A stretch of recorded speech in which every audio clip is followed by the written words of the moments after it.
성경 한 구절만 읽고 시작하면 좋을 것 같습니다. 오늘은 빌립보서 1장 9절과 10절에 나와 있는 내용을 함께 조금 살펴보고 오늘 우리가 생각해야 할 비판적 인종 이론을 어떻게 기독교 신앙의 문제로 교회의 실천과 연결시킬 수 있을 것인지에 대해서 살펴보고자 합니다. 바울이 감옥에 있으면서 빌립보서 1장 10절에서 이런 표현을 합니다. 너희로 지극히 선한 것을 분별하며, 지극히 선한 것을 분별하며라고 이렇게 끊으면 지극히 선한 것을 분별하라라고 이야기합니다. 분별의 과제가 우리에게 주어져 있다는 것입니다. 그런데 분별의 내용이 뭐냐면 지극히 선한 것입니다. good, 좋은 것도 아니고 better, 좀 더 좋은 것도 아니고 best, 지극히 선한 것, 최상의 것을 분별하라라고 이야기합니다. 9절에 이렇게 이야기했습니다. 내가 기도한다. 너의 사랑을 지식과 모든 총명으로 점점 더 풍성하게 하사. 세 가지가 있습니다. 지식, 사랑, 총명. 이 세 가지는 고정적이지 않고 유동적으로 자라갑니다. 이 세 가지가 풍성하게 자라가야만 분별할 수 있습니다. 무엇을? 지극히 선한 것을. 이것은 기도로부터 주어지는데 우리가 생각하고 싶은 것, 즉 우리의 주제와 관련해서 생각해 보고 싶은 것이 하나 있습니다. 어떤 사람은 지식이 아주 탁월합니다. 사랑이 부족해서 그 지식이 선명하게 나타나지 않을 때가 있습니다. 어떤 사람은 사랑이 가슴에 넘쳐납니다. 그런데 지식이 부족해서 그 사랑이 적절하게 역사하지 못할 때가 있습니다. 어떤 사람은 사랑과 지식이 있는데 총명, 지혜가 부족해서 가지고 있는 지식과 사랑을 적절하게 드러내지 못하는 사람들이 있습니다. 저희가 전인적으로 기도하고 전인적으로 함께 하나님을 찬양하고 함께 음악을 듣고 살아있는 간증을 듣고 또 조금은 이론적인 강의들을 드러나가는 모든 것들은 이 세 가지의 점점 더 풍성함을 위한 노력입니다. 지식, 사랑, 지혜. 왜냐하면 지극히 선한 것을 분별해야 하기 때문에 그렇습니다. 안 그러면 어제부터 이어져 왔던 모든 내용들에 굉장히 중요한 초점을 하나 상실하게 됩니다. 예수님께서 시험을 받으셨습니다. 돌이 떡이 되게 하라. 높은 곳에서 낮은 곳으로 떨어져라. 나에게 절을 해라. 그 시험에 예수님께서 답할 수 있었습니다. 김 집사님도 변화시키셨는데 돌을 떡으로 못 만들겠습니까? 어떤 게 더 어렵다고 생각하십니까? 돌을 떡으로 만드는 것이 더 쉽습니다. 사람은 쉽게 변하지 않기 때문에 그렇습니다. 그런데 예수님은 반응하지 않으셨습니다. 절하라고 했을 때 쉽게 할 수도 있었지만 움직이지 않으셨습니다. 떨어져도 죽지 않는데 떨어지지 않으셨습니다. 왜 그랬을까요? 눈앞에 요구하는 것, 바로 반응하는 것이 하나님이 원하시는 지혜가 아니다라는 것을 확신하고 어디로 가야 할지를 알고 계셨던 그 분별력 때문에 그렇습니다. Critical Race Theory, 비판적 인종 이론이 우리에게 마치 시험을 받는 예수님처럼 쉽게 우리를 공격하고 자극하고 반응을 요구합니다.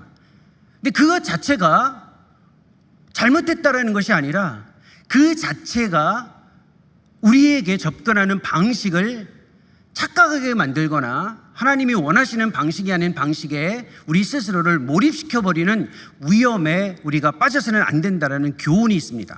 그래서 제일 중요한 것 중에 하나가 분별과 관련해서는 명확한 프레임, 즉 전제, 세계관에 대한 관점을 분명히 하는 것입니다. 조금 더 쉽게 풀어서 한 가지 예를 드리고 오늘 우리의 주제를 정해진 시간, 오늘은 제 뒤에 순서가 있기 때문에 시간을 반드시 지켜야만 합니다. 그거는 염려하지 않으셔도 됩니다.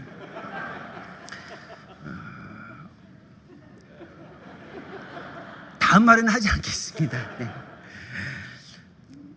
서부에는 이쪽 LA 지역에는 지하철이나 전철이 별로 없습니다. 제가 파사데나에서 살 때 LA 다운타운으로 갈 때는 간혹 이 메트로를 타고 간 적이 있었는데 서부 특히 얼바인이나 이쪽에 내려오면 거의 탈 일은 없으실 겁니다. 동부에는 좀 있습니다. 한국에는 지하철이 아주 잘 발달되어 있죠. 지하철을 전혀 모르는 분은 없을 겁니다. 한 지하철 안에 어떤 중년의 남성과 꼬마 아이가 앉아 있었습니다. 사람이 그리 많지 않은데 아이가 지하철 안에서 팬데믹 이전입니다. 과자를 먹는 겁니다.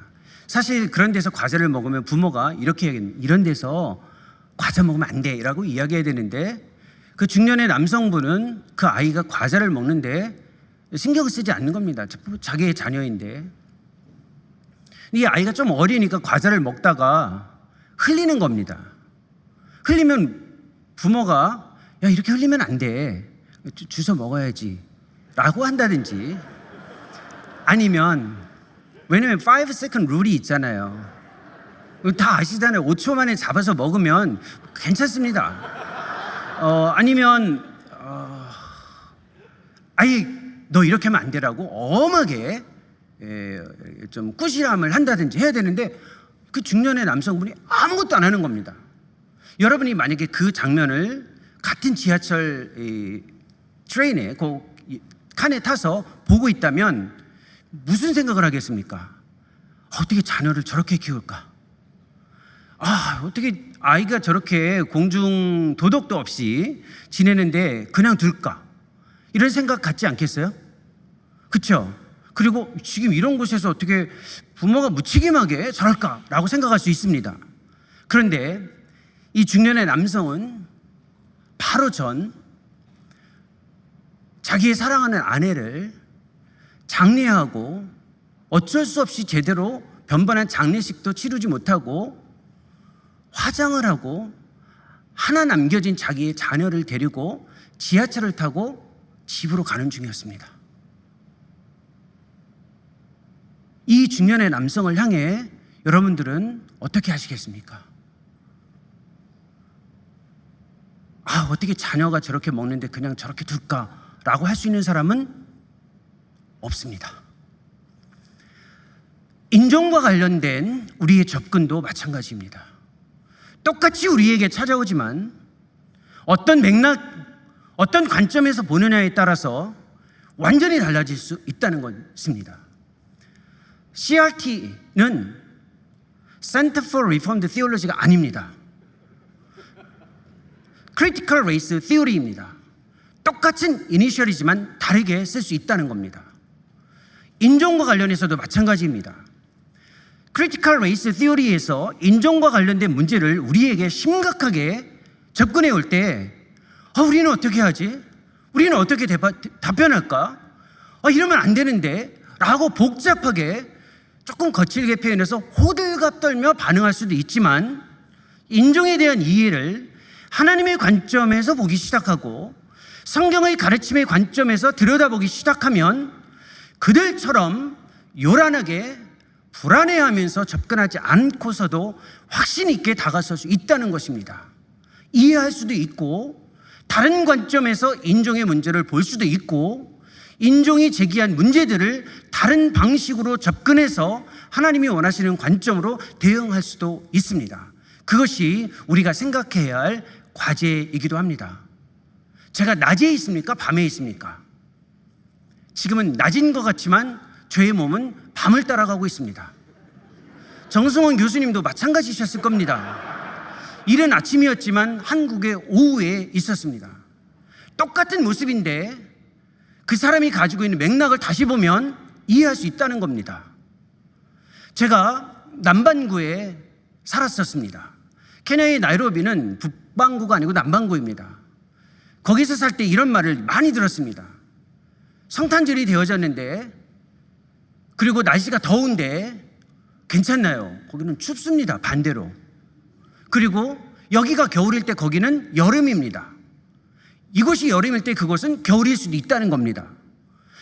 크리티컬 레이스 티오리에서 인종의 문제를 우리에게 한쪽 측면에서만 자꾸 부각시키면서 거기에 우리를 갇히게 만들 수 있지만 우리는 다른 관점으로 볼 수 있다는 확신을 갖는 것이 굉장히 중요한 출발입니다. 그래서 우리가 먼저 생각해야 할 첫 번째, 다민족 내지는 다인종, 인종에 대한 측면을 어제는 이론적으로 살펴보았으니까 신앙적으로 어떻게 이해할 수 있는지에 대해서 접근해 보고 싶습니다. 물론 개괄적으로 조금 설명해 드리고 신학적인 이해 그리고 성경적인 이해, 교회의 실천 과제를 풀어서 제가 말씀드리도록 하겠습니다. 다민족, 다인종 내지는 인종과 민족에 대한 이 현실은 우리가 생각보다 복잡하다는 것을 이미 들어서 알고 있습니다. 여기서 중요한 것이 있습니다. 선택의 문제는 아닙니다. 그러니까 이 다민족 사회를 내가 피해서 살아갈 수는 없습니다. 어떤 방식으로 살아갈 것인가를 결정해야 된다는 겁니다. 마치 세상을 떠나서 살아갈 수는 없고 세상 안에서 살아가는 방식을 달리할 수 있는 것과 마찬가지입니다. 말씀드렸잖아요. 인종의 문제는 개인적인 문제라기보다는 굉장히 다차원적이고 포괄적으로 우리에게 주어집니다. 그러니까 접근할 때에 개인적인 접근에만 관심을 갖지 마시고 어느 한 방식만 정답이라고 생각하기보다는 연대해서 포괄적으로 접근할 때에 도움이 될 수 있습니다. 말씀드렸듯이 모두가 의료인이 될 수 없고 모두가 법률가가 될 수 없고 모두가 설교자가 될 수 없습니다. 모두가 다 똑같은 일을 할 수 없기 때문에 포괄적인 접근을 해야 된다는 중요한 큰 원칙 아래서 우리의 과제를 찾아야만 합니다. 함께 공존할 수 있는 방식이 무엇인지 성경에서 이야기하고 있는 내용이 무엇인지를 생각해야 되는데 다원주의에 대한 이해를 먼저 가질 필요가 있습니다. 주의라고 이야기하면 불편해합니다. 왜냐하면 그게 우리의 전체의 삶을 완전히 획일적으로 몰아가기 때문에 그렇습니다. 그런데 다원주의에는 두 가지가 있습니다. 하나는 당위적 다원주의입니다. 다원주의가 있어야만 한다라고 주장하는 것과 다원주의적인 현실을 인정하는 것은 차이가 있습니다. 다원주의를 지향할 수는 없지만 다원주의적 현실은 우리에게 주어진 현실이기 때문에 그 자체는 구분할 필요가 있다는 겁니다. 그리고 나서 어제부터 계속 우리 모든 조 목사님의 표현에 따르면 잘생긴 세 분의 강사들이 이야기한 한 가지 성경의 강조점, 즉 성경의 렌즈를 통해서 살펴볼 수 있는 것이 우리에게 필요한 과제라는 것은 아실 것입니다. 어떻게 우리가 이 세상에서 도피하지 않으면서 이 세상 안에서 살아갈 수 있는지에 대한 분명한 이해를 갖고 접근하는 것이 중요합니다. 이러한 모든 내용들은 서론적으로 저희가 어제의 강의 그리고 앞전에 두 분의 강의와 연결된 정리의 내용입니다. 그러면 조금은 어려울 수 있지만 민족에 대한 다양한 이해를 어떻게 신학적으로 이해할 수 있을지, 여기서 말하는 신학은 성경의 해석에 근거한 정리된 표현으로서의 신학을 뜻합니다. 성경을 해석한 그 신학적인 관점에서 다양한 민족과 인종에 대한 가르침이 무엇을 강조하는지 생각해 볼 필요가 있습니다. 중요한 것은 다양한 인종과 민족은 대립 억압이라기보다는 아름다움, 즉 창조의 아름다움과 연결되어져 있다는 것을 생각해 볼 필요가 있습니다. 서로 다른 다양한 것들을 아름다움으로 볼 수 있는 안목을 먼저 가지면 우리의 눈이 바뀌어집니다. 근데 아름다움을 못 보는 이유가 있습니다. 우선순위를 결정하려고 하고 있기 때문에 그렇습니다. 그러니까 나의 것이 다른 것보다 조금 더 낫다라고 생각하면 아름다움을 볼 수 있는 눈을 상실합니다. 또 하나는 보편에 대한 기준을 분명히 해야 된다는 겁니다. 그러니까 보편이라는 말은 노멀이라는 뜻인데 많은 사람들은 우리가 지금 살아가고 있는 삶의 이 모습이 그냥 노멀인 것처럼 생각하는데 그렇지 않습니다. 노멀은 성경에서 창세기에서 먼저 그려주었던 것이 원래의 노멀입니다. 그 노멀이 지금은 기울어져 있거나 뒤틀려져 있는 것입니다. 그러니까 원래의 모습이 무엇인지를 먼저 생각해야 된다는 것이 중요하고, 또 하나는 보편적이라는 것을 너무 자의적으로 생각하시면 안 됩니다. 핫도그는 음식인데 타코는 멕시코 음식이다. 무슨 뜻입니까? 틀린 표현은 없어요. 핫도그는 음식이에요. 근데 타코는 멕시코 음식이야. 무슨 뜻입니까? 지극히 어느 한 민족, 인종의 중심에서 보편성을 가지고 있는 표현입니다. 핫도그는 미국 사람들이 먹으니까 그냥 음식입니다. 타코는 멕시코 음식이기 때문에 멕시코라는 말을 앞에다 집어넣습니다. 이것이 가지고 있는 위험성이 무엇입니까? 모두가 다 동일한 가치를 가지고 있고 서로 존중해 줘야 된다는 것보다는 나의 중심성 속에서 보기 때문에 그렇습니다. 김치는 음식이고 카사디아는 멕시코 음식이다. 이렇게 보는 말은 지극히 한국적인 입장에서 그 중심성을 가지고 있습니다. 다양성은 하나님을 중심으로 놓고 볼 때에 다양성이 새롭게 보여지기 시작하고 서로에 대한 가치를 인정합니다. 그러니까 어느 하나의 우월이 또 다른 대상을 열등하게 보는 것에 대한 이해를 다시 한번 가져볼 필요가 있습니다. 두 번째는 인종과 관련해서 공동체적인 관계성에 대해서 다시 생각해 볼 필요가 있습니다. 하나님은 조금 어려울 수 있지만 공동체적으로 존재하십니다. 성부, 성자, 성령 하나님은 한 분 하나님이시지만 공동체적 측면을 우리에게 명확하게 보여주셨습니다. 하나님의 형상이 이 세상에서 나타날 때에 그 형상은 사람들입니다. 사람들이 이 세상에서 주어지는 모습은 공동체적일 수밖에 없습니다. 그러니까 한 개인이 하나님의 형상을 이루려고 오랫동안 노력해 왔다면 이제는 공동체가 어떻게 하나님의 형상이 되어야 할지를 생각해 볼 필요가 있습니다. 지금까지는 교회의 공동체의 하나님의 형상을 생각해 왔습니다. 하나님의 형상 전체를 모든 민족과 연결시킬 수 있는 가능성을 어느 정도 생각해 보면 도움을 가질 수 있습니다. 이 공동체성에서 제일 중요한 것 중에 하나가 관계성입니다. 관계를 통해서 자기 자신의 정체성이 주어지기 때문에 그렇습니다. 내가 또 다른 대상과의 어떤 관계를 가지고 있느냐에 따라서 누구인지를 알 수 있는 것입니다. 아버지와 아들은 관계성에 대한 표현입니다. 아버지가 없이 아들, 아들이 없이 아버지라는 표현을 쓸 수가 없습니다. 그러니까 이 관계성에 대한 이해를 분명히 갖는 것입니다. 내가 우리 주변의 또 다른 민족과 인종과 함께 살아가고 있다면 그들과의 관계성을 분명히 인정할 수밖에 없습니다. 그러니까 하나님의 형상이 가지고 있는 공동체성과 관계성 뿐만 아니라 개별성과 독특성도 같이 인정해 줘야만 합니다. 관계 때문에 개별적인 것들을 약화시키지는 않는다는 겁니다. 이민 사회에서 자녀들과 함께 지내면서 제일 힘들었던 점이 이것일 겁니다. 부모님들은 늘 항상 관계 속에서 자녀를 보고 싶어 하는데 자녀들은 항상 자기 자신의 독립된 측면에서만 스스로의 삶을 이끌어가려고 할 때 부모가 힘들어합니다. 관계적으로 보고 싶어 하는데 자녀들은 독립적으로 보고 싶어 합니다. 이 둘 사이에 균형을 가지고 있는 것이 인간관계에서, 가정에서, 교회에서, 민족들 가운데서 드러나야 할 특징이기도 합니다. 이것이 특별히 어느 하나의 인종, 민족이 절대적인 권위를 가지고 있는 것이 아니라 폭넓은 그리고 성경의 권위와 기준에 의해서 이루어지는 관계성이라고 볼 수 있습니다. 이것은 다소 신학적이기 때문에 벌써 우리의 마음이 굳어집니다. 딱딱한 내용처럼 보여집니다. 그러나 성경 역시 다민족, 다인종에 대한 몇 가지 분명한 표현들을 제시해주고 있습니다. 이러한 성경의 내용들을 저희가 생각해 볼 필요가 있습니다. 제일 먼저 사도행전 8장, 성경을 찾지 않으셔도 됩니다. 이 정도 내용은 다 알고 있는 내용입니다. 그렇죠? 사도행전 8장.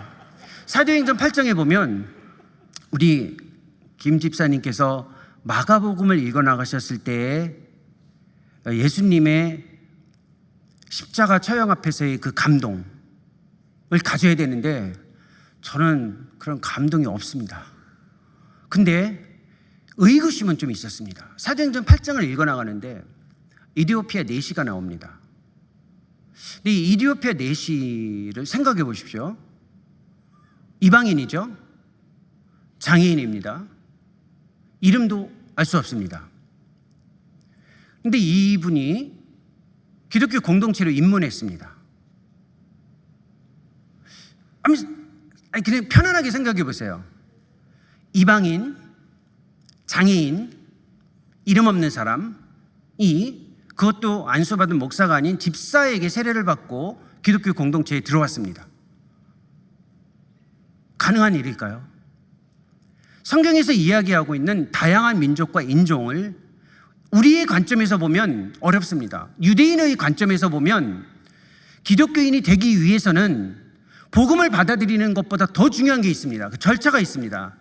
유대인이 된 다음에 기독교인이 될 수 있습니다. 우리가 생각하는 것처럼 복음을 받아들이면 바로 기독교인이 되는 것이 아니었고요. 초대교회에서는 반드시 유대인이 돼서 유대인의 정상적인 경험을 하고 기독교인이 되는 겁니다. 그걸 건너뛰고 그것도 아무에게나가 아니라 적절한 대상에게만 허락되어졌는데 이 사람에게 된 겁니다. 이때 제가 놀랐습니다. 우리 시대에 이게 가능할 수 있을까? 우리 시대에 우리 주변에 있는 또 다른 인종, 또 다른 민족이 우리 가운데에 우리 공동체에 들어온다고 했을 때 우리는 어떠한 절차를 요구할 것인가? 이것이 가능한 일인가를 한번 생각해 보라는 겁니다. 답을 찾기 전에 먼저 성경이 의도하는 것들을 생각해 보면 우리의 과제를 이끌어낼 수 있기 때문에 그렇습니다. 조금 뒤에 보면 사도행전 11장에 베드로가 환상을 보죠. 부정한 짐승들이 보여집니다. 그리고 유대인으로서 스스로의 정결법에 따라서 유대인이 아닌 또 다른 누군가에게 다가가는 것에 대해서 두려워하고 받아들이는 것조차 굉장히 힘들어했습니다. 그런데 하나님께서 깨끗하게 하신 것을 네가 왜 부정하게 하냐라는 음성을 듣고 11장 후반부에 가면 성령이라는 표현이 구체적으로 나옵니다. 성령께서 그래서 베드로의 시각이 완전히 바뀌어집니다. 그런데 이게 가능할까요? 크리티컬 레이스 티오리에 아주 몰입돼 가지고 인종에 대한 편견을 가지고 있는 많은 사람들이 우리의 신앙 안에서도 이러한 것들을 새롭게 바라볼 수 있는 눈이 생각보다 어렵다는 겁니다. 그러나 용기를 내십시오. 좀 넓게 하나님의 관점에서 보면 담대해질 수 있고 흔들리지 않고 새롭게 접근할 수 있습니다. 베드로도 변화되었습니다. 베드로 같은 사람도 변화되어졌는데 불가능하겠습니까? 이게 실제 성경에서 가르치는 표현입니다. 조금 어려울 수 있지만 누가복음에 보면 셀이 죄인인 여인 바리새인들과 함께 예수님께서 먹고 마셨습니다. 근데 이때 많은 사람들이 경계했습니다. 예수님, 저런 사람들과 함께 먹고 마시거나 가까이 하면 안 됩니다. 부정한 사람들입니다. 정말 그들의 삶의 모습 다가가면 오해받습니다. 조 목사님이 말씀하셨잖아요, 좀 전에. 그런데 예수님께서 뭘 하셨습니까? 제자들에게 이렇게 이야기했습니다. 너는 세리, 이방인, 죄인 이러한 사람들을 그렇게 부르지만 나는 이들을 나의 형제, 자매라 부른다라고 리네이밍 하셨습니다. 이름을 바꿨다라는 겁니다. 예수님이 하셨던 일이 바로 그 일입니다. 똑같이 보여지는데 이름을 바뀌었습니다. 이름은 뭡니까? 이름은 정체성입니다. 제 이름은 주종훈입니다. 바꿀 수 없는 이름이죠. 물론 개명할 수 있지만 이 이름 자체가 저의 정체성입니다. 예수님이 하셨던 이 일이 바로 정체성을 새롭게 규명한 겁니다. 모두가 세리라고, 모두가 죄인이고, 모두가 부정한 것으로 이름을 붙였는데 이름을 바꿨습니다. 형제요, 자매로. 그러니까 크리티컬 레이스 티오리에서 붙여놓은 이름을 우리는 새로운 이름으로 부여해주고 리네이밍하는 이 사역을 해야 된다는 겁니다. 이게 교회의 과제입니다. 굉장히 어려운 과제입니다. 왜? 스캔들이 있기 때문에 그렇습니다. 도전적인 상황이기 때문에 그렇습니다. 하지만 도전적인 상황에 굽히는 것보다 더 나은 방식이 있다라는 확신을 가져야 기독교의 진리의 절대성이자 그 능력을 힘입고 살아갈 수 있다는 겁니다. 주님이 하셨던 일입니다. 리네이밍한 이 사역을 한 번쯤 생각해 보십시오.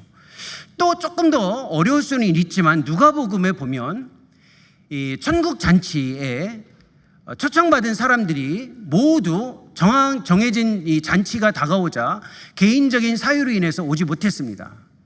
그때 빨리 가서 사람들을 이렇게 길에서 데려오라고 했고, 그리고 나서 또 자리가 남았습니다. 해석의 차이가 있을 수 있지만 제가 볼 때는 이렇습니다. 가난한 자들, 아니면 장애인들, 이방인들, 이런 분들이 대체라고 생각하는 사람들이 있습니다. 우리가 먼저 하고 여력이 되거나 룸이 좀 생기면 그들을 위한 공간을 마련하는 것이 우리의 과제다라고 생각하는데, 하나님은 처음부터 그들을 위한 공간을 가지고 계셨습니다. 처음부터 그들을 위한 룸을 마련하고 계셨습니다.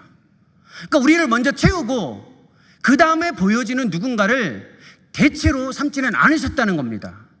우리가 먼저 괜찮아지면 또 다른 민족에게 다가가거나 또 다른 대상에게 다가가는 것이 아니라 처음부터 모두를 향한 룸을 가지고 계셨다는 겁니다. 그러니까 눈에 보여지는 대로 기준을 가지고 정상적이거나 괜찮거나 나와 관련되어 있는 사람들을 우선순위에 두고 그렇지 않은 사람들을 뒤 내지는 여력이 될 때 초청할 수 있는 사람들이라고 생각해서는 굉장히 어려워질 수 있다는 것입니다. 물론 동의하지 않을 수 있지만 제가 본 바에 의하면 그렇습니다. 백인들이 복음을 먼저 받고 그러고 나서 조금 여력이 되어지면 비백인이 복음을 받아야 된다. 이것은 우리가 가질 수 있는 논리이지 성경의 논리는 아니라는 겁니다. 이것이 성경에서 가르치는 내용입니다. 다민족, 인종과 관련된 성경의 가르침에 대한 소결론이 있습니다. 특정한 민족, 인종의 우월과 또 다른 민족과 인종의 열등에 대해서 성경은 가르치지 않습니다. 성육신 이론을 적용하실 때는 조심하셔야만 합니다. 성육신은 그리스도의 성육신입니다. 우리는 그 성육신을 대체할 수는 없습니다. 우리가 누군가에게 다가가는 것은 우월한 입장에서 열등한 자들에게 다가가는 것이 아닙니다. 선교사들이 보통, 왜냐하면 제가 선교사였기 때문에 저의 경우만 말씀드리겠습니다.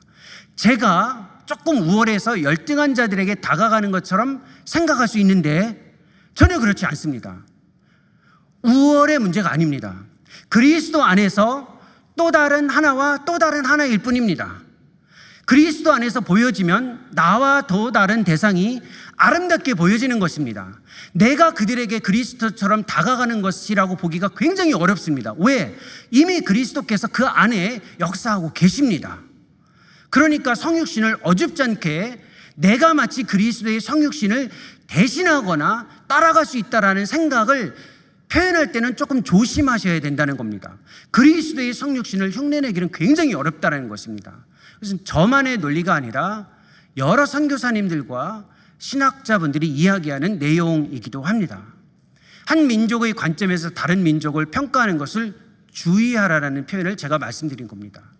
특별히 민족과 인종과 관련해서 CRT와 관련해서 똑같은 질문을 받지만 전제와 접근의 방식의 차이가 분명히 있다는 것을 이해하고 확신하고 들어가야만 합니다. 그렇지 않으면 혼동이 주어지기 때문에 이미 어제 저녁 때 말씀드렸던 것에 근거해서 제가 이 내용을 말씀드린 것입니다. 그러면 조금 정리할 필요가 있습니다. 저에게는 남겨진 시간이 그리 많지 않습니다. 정해진 시간 안에 마무리를 해야 된다는 부담감은 생각했던 것보다 크다라는 것을 지금에서야 현실을 자각하기 시작합니다. 실천적 과제를 위한 몇 가지 전제는 정리입니다. 왜냐하면 계속 저희가 정신이 왔다 갔다 하고 있지 않습니까? 그렇죠? 집중을 해야 하니까 몇 가지 정리를 다시 한번 드리면, 각각의 민족, 인종은 스스로 정체성을 규정하고 절대적인 가치를 부여할 수 없다 설명했죠. 각 민족과 인종을 존중하는 것은 그 자체로 절대화하는 것이라는 것은 아닙니다. 성경의 가르침에 부합한 존중과 인정을 뜻합니다. 특히 민족과 인종을 무조건적으로 존중해버리면 한 민족과 인종이 성경의 절대적인 권위보다 우위에 있고 그들의 입장에서 또 다른 누군가를 봐야 하기 때문에 죄가 미치는 영향력을 쉽게 인정하기 어렵습니다. 각 민족과 인종의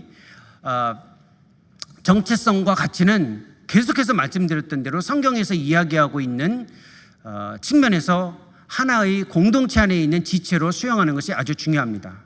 그것과 관련해서 조금 더 분별력 있는 우리의 과제를 생각해 보도록 하겠습니다. 원리입니다. 그러면 인종과 민족의 다양한 상황 속에서 우리는 어떻게 접근해야 할 것인가? 첫 번째, 화해라는 주제를 다시 한번 생각해 볼 필요가 있습니다. 화해는 우리 자신이 그리스도와 화해하는 것뿐만 아니라 창조세계 전체가 하나님과 함께 화해하는 것을 뜻합니다. 화해에서 가장 중요한 것이 하나님의 마음을 다시 확인하는 겁니다. 창세기에 보면 최초의 사람 누구죠? 이거 질문이에요. 아담과 하와가 범죄했을 때 하나님이 물었던 첫 번째 질문이 있습니다. 어디 있느냐? 아담아, 네가 어디 있느냐? 근데 사장에 가면 그들의 자녀가, 특히 가인이 범죄했을 때 똑같은 질문을 합니다. 네 동생 아벨이 어디 있느냐? 어디 있느냐라고 물어봤습니다. 이 질문을 한번 잘 생각해 보십시오. 하나님의 마음 화해와 연결되어져 있습니다. 어디 있느냐? 몰라서 물어봤을까요? 어디 있죠? 어디 있니? 야, 아담아, 어디 있니? 못 찾겠다. 하이드 앤 씩 하는 건가요? 어디 있지? 어디 있니? 뭐 아벨이 어디 있는지 몰라서 가인에게 네 동생 어디 있니? 물어보는 걸까요? 이게 몰라서 어디 있느냐, where, 어디 있느냐라는 거 묻는 게 아닙니다. 여러분들이 진짜 소중한 게 뭡니까? 지금 가지고 있는 소지품 중에 이건 답변하지 않으셔도 돼요. 뭐가 제일 소중합니까? 이거 잃어버리면 큰일 나는 거 뭐 있습니까? 자동차 키? 새로 살 수 있거나 찾을 수 있겠죠. 어쨌든 갑자기 뭐 저 같은 경우에 패스포트, 여권이 저희 지금 가지고 다니고 있습니다. 근데 가방을 열었는데 여권이 없어요. 그럼 제가 첫 번째 질문이 이겁니다. 근데 여권이 어디 있지? 이거 뭔 말입니까? 여권이 어디 있는지를 물어보는 것보다 더 중요한 건 뭐냐면 당혹스러움입니다. 잃어버린 것에 대한 당혹스러움입니다. 상실된 것에 대한 당혹스러움의 표현입니다. 하나님은 처음부터 이 마음을 가지고 있었습니다. 아담아 어디 있느냐? 몰라서가 아니라 아담아 어떻게 네가 나를 떠날 수 있느냐? 어떻게 네가 나와 단절될 수 있느냐? 내가 도무지 인정할 수 없는 한 삶의 내 마음의 모습이 그거다. 어떻게 네가 나를 떠나 있느냐? 내가 도무지 이것을 받아들일 수 없다라는 표현입니다. 얼마나 당혹스럽습니까? 제가 유학생활 중에 제 아이를 저쪽 파사데나 옆에 보면 아케이디아라고 있는데 거기에 큰 이 산타 아니테 몰이 있습니다. 거기에 메이시스 백화점이 있는데 거기를 한번 데려간 적이 있습니다. 구경하려고요. 제 아이가 갑자기 없어졌습니다. 30분 동안 못 찾았습니다. 나는 끝이다. 유학이고 뭐고 나는 끝이다. 내 아이를 못 찾으면 나는 끝이다. 그 당혹스러움을 한번 생각해 보십시오. 하나님이 그 당혹스러움 안에서 어디 있느냐라고 묻습니다. 화해는 단순히 그냥 우리 잘 지냅시다 이 정도의 문제가 아니라 잃어버린 것에 대한 당혹스러움을 처음부터 제시했고 모두와 함께하고자 하는 하나님의 마음입니다. 그래서 신학의 성경의 처음부터 마지막까지 있는 주제가 임마누엘인 겁니다. With us, 우리와 함께 하시겠다는 겁니다. 그게 하나님의 이름이고 하나님의 사역입니다. 그러니까 잃어버리는 것에 대한 당혹스러움이 하나님에게는 절절합니다. 아주 절절합니다. 누구도 잃어버리고 싶지 않다라는 그 마음을 가지고 있다라는 겁니다. 그게 화해입니다. 그 일에 여러분들이 참여하는 겁니다. 저 사람은 없어도 돼. 저 정도의 사람들은 아닐 거야. 근데 하나님의 편에서는 다를 수 있다라는 겁니다. 화해, 단순히 나이브하게 그냥 받아들일 내용이 아니다라는 것입니다. 특별히 성경에서 이야기하고 있는 이 화해의 사역에 여러분들이 생각해 볼 필요가 있다라는 겁니다. 제가 지금까지 설명드린 내용의 메시지가 스크린에 있는 겁니다. 두 번째는 환대입니다. 환대는 굉장히 오해를 많이 받는 표현입니다. 환대는 기독교의 사역은 아니었습니다. 환대는 원래 모든 문화에 있는 하나의 사역이었습니다. 환대는 하나의 특징이 있습니다. 되갚을 수 있는 사람들에게만 환대를 했습니다. 그러니까 비슷한 사람들끼리 환대한 겁니다. 받아주고 엔터테인, 기쁘게 해주고 필요로 하는 것을 도왔습니다. 왜? 나도 받아들여지고 또 나도 즐거움을 받고 나도 도움을 때로는 받을 수 있다라는 때에만 환대를 했습니다. 그런데 기독교의 환대는 다릅니다. 기독교의 환대는 레디컬, 급진적이었습니다. 되갚을 수 없는 자들에게 환대했다라는 겁니다. 이게 환대의 기독교적 특징입니다. 그러니까 되갚을 것을 계산하지 않고 보여주는 겁니다. 내가 하면 이렇게 할 것이다라는 생각을 갖지 않습니다. 초대교회의 환대에 드러난 굉장히 중요한 특징이 바로 여기에 있습니다. 하나님은 우리를 환대해 주셨습니다. 그 환대는 적절한 시점에 우리가 하나님께 되갚을 것이다라는 것을 생각하지 않고 우리를 받아주셨습니다. 어떻게 해요? 있는 모습 그대로 받아주셨습니다. 조 목사님이 말씀하셨잖아요. 있는 모습으로, 있는 모습 그대로. 한 가지 질문을 하겠습니다. 하지만 답변은 하지 마십시오. 세상에서 하나님께서 받아들이기에 가장 어려운 대상은 누구일까요? 벌써 답을 생각하셨죠? 이 세상에서 하나님께서 받아들이기에 가장 어려운 대상이 누구일까요? 바로 나 자신입니다. 나 자신을 하나님께서 받아들이기 제일 어렵다라는 것을 인정할 때 환대를 이해할 수 있습니다. 나를 받아주셨다면 받아들이지 못할 대상은 세상에 없습니다. 최소한 저는 그렇게 고백할 수 있습니다. 여러분들에게 무의식적으로 제가 잘생겼다라는 말을 직간접적으로 한두 차례 이야기했습니다. 직간접적으로. 그런데 제 내면을 보면 저를 속이는 표현이었습니다. 전혀 그런 사람이 아닙니다. 그렇게 보지 마십시오. 제 내면에서는 제가 누구인지 누구보다도 잘 압니다. 그런데 놀라운 것은 제가 받아들여졌다는 겁니다.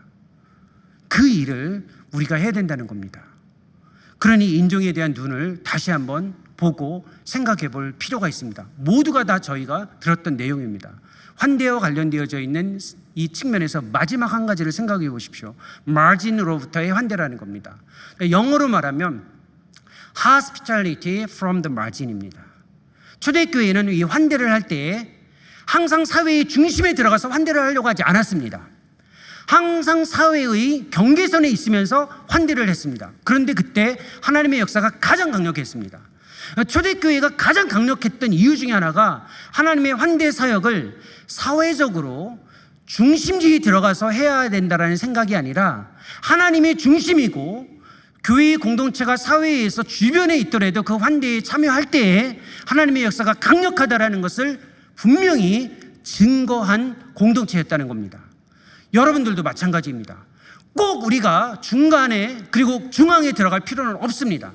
특히 신앙적으로 보면 그렇습니다. 역사적으로 하나님이 쓰셨던 공동체 사람들을 보면 항상 중간에 있었던 사람들보다는 주변에 있었던 사람들입니다. 왜 그럴까요? 하나님 편에서는 건드리거나 사용하기가 훨씬 더 수월하기 때문에 그렇습니다. 가운데 있는 사람들은 자기 자신이 너무 강력하기 때문에 하나님을 위한 공간을 마련해 줄 만한 준비를 갖는데 굉장히 오래 걸립니다.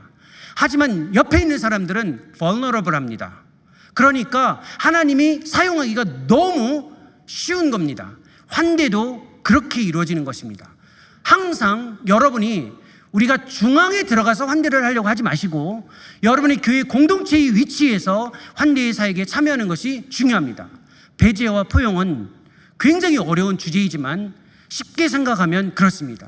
CRT에서 제시하고 있는 전제와 방법론은 우리가 배제할 수 있습니다. 그러나 그들이 제기했던 인종에 대한 우리의 포용적인 과제는 받아들이자는 것입니다. 이때 우리가 가져야 할 굉장히 중요한 것이 관계의 분명함.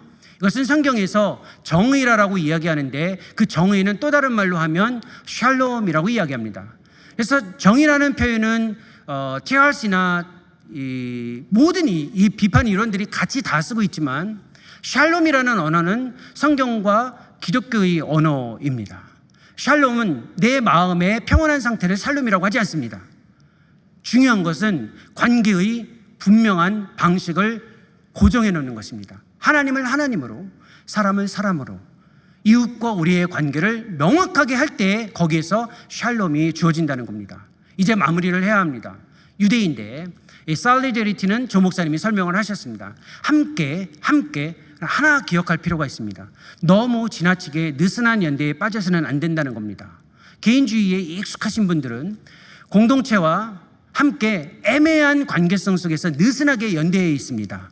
공동체가 자기 자신에게 많은 것들을 요구할 때는 뒤로 물러서고 혼자 고립되는 것 같을 때는 공동체와 연결성을 찾는 이 느슨한 연대는 우리 사회가 특별히 경계해야 할 하나의 과제이기도 합니다.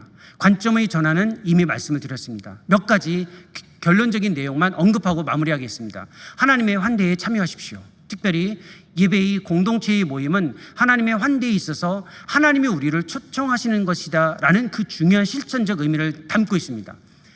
누구도 대신해서 환대하지 않습니다. 하나님이 우리 모두를 환대하는 것입니다. 그러니까 하나님이 환대한 누군가를 우리 스스로 막을 필요는 없습니다. 특별히 같은 사람들끼리만 모이려고 하는 것에 대해서 우리 스스로에 대한 조금 경각심을 가질 필요가 있습니다. 한국에는 대형교회들이 종종 있습니다.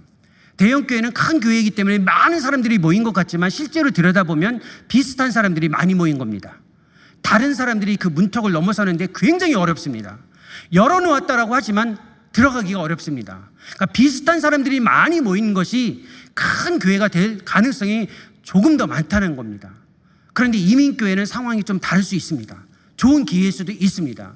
세례는 하나님이 우리를 받아주신 것에 대한 공동체적인 실천입니다.